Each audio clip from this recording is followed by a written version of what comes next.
أعوذ بالله من الشيطان الرجيم. بسم الله الرحمن الرحيم. سيقول السفهاء من الناس ما ولاهم عن قبلتهم التي كانوا عليها قل لله المشرق والمغرب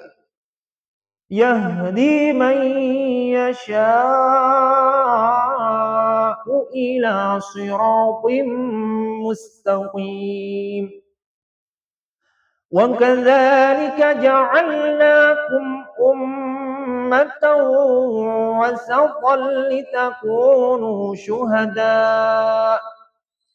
لتكونوا شهداء على الناس ويكون الرسول عليكم شهيدا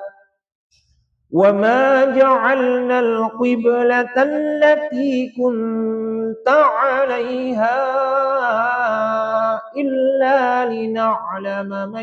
يتبع الرسول ممن ينقلب على عقبيه وإن كانت لكبيرة إلا على الذين هدى الله وما كان الله ليضيع إيمانكم إن الله بالناس لرءوف رحيم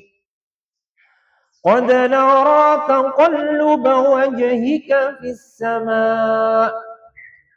فلنولينك قبلة ترضاها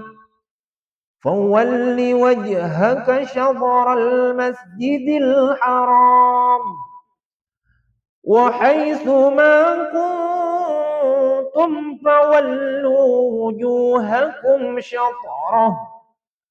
وإن الذين أوتوا الكتاب ليعلمون أنه الحق من ربهم وما الله بغافل عما يعملون ولئن أتيت الذين أوتوا الكتاب بكل آية ما تبعوا قبلتك وما أنت بتابع قبلتهم وما بعضهم بتابع قبلة بعض ولئن اتبعت أهواءهم من بعد ما جاءك من العلم إنك إذا لمن الظالمين الذين آتيناهم الكتاب يعرفونه كما يعرفون أبناءهم وإن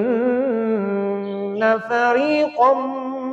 منهم ليكتمون الحق وهم يعلمون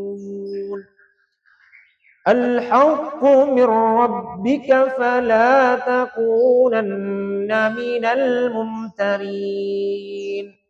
صدق الله العظيم.